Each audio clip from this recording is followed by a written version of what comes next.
बिस्मिल्लाहिर्रहमानिर्रहीम अस्सलाम वालेकुम। मैं मेज़बान आपका गुलाम मुर्तज़ा। तुसी वेख रहे मुर्तज़ा टीवी। मेरे चैनल में सबसक्राइब करो, नाल एक बैल का बटन भी ओके करो, क्योंकि हर वीडियो आने वाली मेरे दोस्तों वीरों लिए बासानी जल्दी तो जल्दी पहुँच सके। मैं दोस्तों लिए अज लैके आया एक झोटी। मालक तो पूछांगे भी किनवें सूए की हिसाब किताब है। मेरा कैमरामैन दिखाता है, कैमरामैन दिखाओ।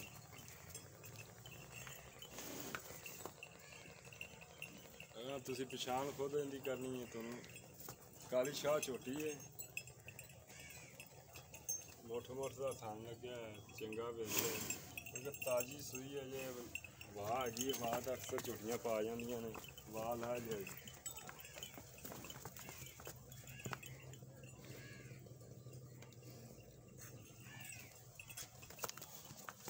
अगों विखा, अगों मूँह विखा यार, मूँह विखा।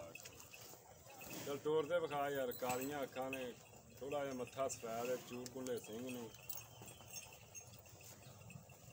सोहना कद है।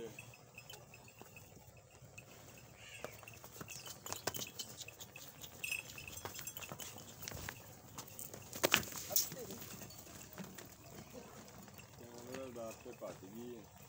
लै लै उरा लै।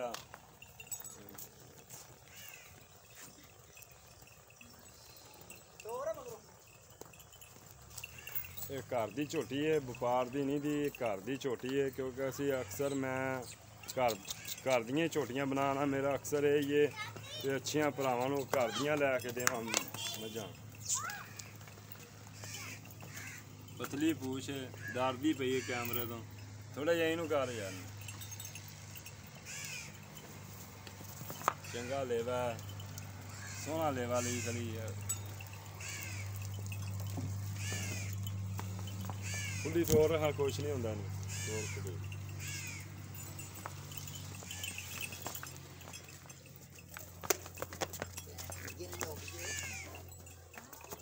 चल इधर ले आन। मेरा कैमरामैन बड़ी कोशिश कर रहा है, क्योंकि झोटी डाल रही है थोड़ी आवे तो लो पाइए। लो तो अक्सर पा लेंदियां ने, पैर में लै जाएगी, कोई मसला नहीं होगा। सब बन दे यार।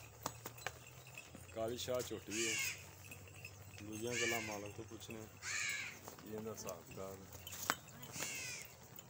चल आओ है इधर सा जी। अस्सलाम वालेकुम। भाईजान की हाल चाल? अल्लाह का शुक्र है।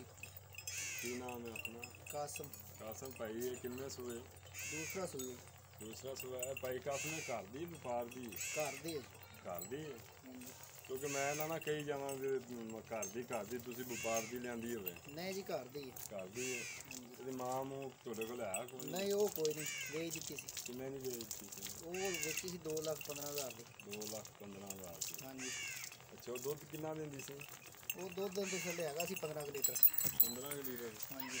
ਇਹ ਕਿੰਨਾ ਦੇ ਰਹੀ ਹੈ? ਇਹ ਪਹਿਲੇ ਸੂਬੇ ਦੇ ਨੇ 12-13 ਲੀਟਰ ਦਿੰਦੀ ਰਹੀ। ਕਿਹੜੀ? ਇਹ ਝੋਟੀ। ਇਹ ਦੂਜਾ ਸੂਆ ਹੁਣ? ਇਹ ਦੂਜਾ ਸੂਈ ਹੈ। ਮੈਂ ਤਾਂ ਆਖਿਆ ਪਹਿਲਾਂ ਨਹੀਂ ਯਾਰ। ਨਹੀਂ ਸਰ, ਦੂਜਾ ਵਾ। ਪਹਿਲੇ ਸੂਏ ਕਿੰਨਾ ਦੁੱਧ ਦਿੰਦੀ ਸੀ? 12-13 ਲੀਟਰ ਦਿੰਦੀ ਰਹੀ। ਹੁਣ ਕਿੰਨਾ ਦੇ ਰਹੀ ਹੈ? ਹੁਣ ਫਿਲਹਾਲ ਤਾਂ ਹੈਗਾ 6-7 ਕਿਲੋ ਦੁੱਧ। 6-7 ਬੱਚੇ ਨੂੰ ਛੱਡ ਕੇ। ਬੱਚੇ ਨੂੰ ਛੱਡ ਕੇ। ਹਾਂਜੀ। ਕਿੰਨੇ ਦਿਨ ਹੋ ਗਏ ਸੂਈ? ਅੱਜ ਤੀਸਰਾ ਚੌਥਾ ਦਿਨ। ਅੱਜ ਤੀਸਰਾ ਚੌਥਾ ਦਿਨ ਹੋ ਗਿਆ। ਹਾਂਜੀ। ਉਹ ਬੱਚਾ ਇਹਦਾ। ਉਹ ਬੱਚਾ ਵੀ ਕੈਮਰਾਮੈਨ ਥੋੜਾ ਜਿਹਾ ਦਿਖਾ ਦਿਓ। ਕੱਟੀ ਹੋਈ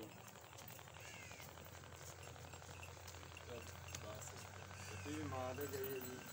ਕਾਲੀ ਸ਼ਾਹ ਕੱਟੀ ਹੈ। ਚੱਲ ਅੱਛਾ ਭਾਈ ਕਾਸਮ, ਹਾਂਜੀ। ਇਹਦਾ ਮੁੱਲ ਪਿਆਰ ਮੁਹੱਬਤ ਵਾਲਾ ਕਰ ਇਹਦਾ ਹੀ 2 ਲੱਖ ਰੁਪਈਆ। ਯਾਰ ਅਕਸਰ ਮੈਂ ਦੇਖਿਆ, ਪਤਾ ਨਹੀਂ ਸਾਨੂੰ ਵੇਖ ਕੇ ਲੋਕ ਮੁੱਲ ਹੀ ਬੜਾ ਕਰਦੇ ਨੇ। ਕਿਉਂਕਿ ਭਾਈ ਦੋਸਤ ਮੇਰੇ ਇਤਰਾਜ਼ ਕਰਦੇ ਨੇ, ਯਾਰ ਮੁੱਲ ਤੇ ਥੋੜਾ ਕਰਾਇਆ ਕਰੋ। ਇਹ ਕੀ ਵਜ੍ਹਾ ਹੈ, ਕਿਉਂ ਇੰਨਾ ਮੁੱਲ? ਇੱਕ ਮਿੰਟ, ਇਹ ਕੀ ਵਜ੍ਹਾ ਹੈ, ਕਿਉਂ ਮੁੱਲ ਇੰਨਾ ਸਾਨੂੰ ਵੇਖ ਕੇ ਕਰਦੇ ਨੇ? ਭਾਈ ਸਾਡਾ ਮਾਲ ਹੀ ਇੰਨੇ ਦਾ ਮਾਸ਼ਾਅੱਲਾ। ਨਹੀਂ, ਅਕਸਰ ਵੇਖਿਆ ਯਾਰ ਮੁੱਲ ਬਹੁਤ ਜ਼ਿਆਦਾ ਮੰਗਦੇ ਨੇ। ਨਹੀਂ ਜ਼ਿਆਦਾ ਨਹੀਂ। ਹਾਲਾਂਕਿ ਆੜਤੇ ਫਿਰ ਉਹ ਝੋਟੀ ਕਿਹੜੀ ਕਿੰਨਾ ਮੁੱਲ ਕਰਦੇ ਨੇ, ਉਹਦੇ 50,000 ਥੱਲੇ ਵੇਚਦੇ ਨੇ। ਇਹ ਕੀ ਚੱਕਰ ਹੈ? ਨਹੀਂ ਵੇਚਦੇ ਇਨਸ਼ਾਅੱਲਾ। ਕਿਉਂਕਿ ਮੈਂ 2-3 ਵੀਡੀਓ ਪਾਈਆਂ ਨੇ, ਲੋਕਾਂ ਨੇ ਇੰਨਾ ਮੁੱਲ ਕੀਤਾ ਆੜਤੇ। ਉਹ ਚੀਜ਼ ਆੜਤਿਆਂ ਦੇ ਨੇ ਚੈੱਕ ਕਰਦੇ ਵੀ ਆ ਲੈ ਲਓ ਯਾਰ ਇਹਨੇ ਵੀ। ਪਹਿਲਾਂ ਹੀ ਮੁੱਲ ਜਾਇਜ਼ ਮੰਗ ਕਰੋ, ਕਿਉਂਕਿ ਮੇਰੇ ਵੀਰ ਦੋਸਤ ਲੈ ਸਕਣ, ਕਿਉਂਕਿ ਤੁਸੀਂ ਵੀ ਦੇ ਸਕੋ। ਮੁੱਲ ਤਾਂ ਅਸੀਂ 2-30 ਕਰਦੇ ਹਾਂ, ਲੇਕਿਨ ਤੁਹਾਡੇ ਨਾਲ ਤਾਂ ਮੁੱਲ ਹੀ ਕੋਈ ਨਹੀਂ ਕੀਤਾ। ਅੱਛਾ, ਇਹਦੇ ਕੋਈ ਪਿਆਰ ਮੁਹੱਬਤ ਹੈ?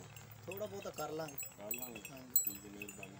ਠੀਕ ਹੈ। ਮੇਰੇ ਦੋਸਤ ਵੀਰ ਨੂੰ ਜਿਸ ਨੂੰ ਚਾਹੀਦੀ ਹੋਵੇ ਮੇਰੇ ਨਾਲ ਰਾਬਤਾ ਕਰ ਸਕਦਾ ਹੈ। ਮੇਰਾ ਫੋਨ ਨੰਬਰ 0344 69 80 676। ਮੇਰਾ WhatsApp ਨੰਬਰ ਵੀ ਹੈ। ਇਨਸ਼ਾਅੱਲਾ ਤਾਲਾ ਆਪਾਂ ਪਿਆਰ ਮੁਹੱਬਤ ਕਰਾ ਲਾਂਗੇ। ਇਜਾਜ਼ਤ ਦਿਓ, ਮਿਲਨੇ ਹਾਂ ਅਗਲੀ ਵੀਡੀਓ ਤੇ ਬਹੁਤ ਜਲਦੀ। ਪਾਕਿਸਤਾਨ ਜ਼ਿੰਦਾਬਾਦ। ਅੱਲਾਹ।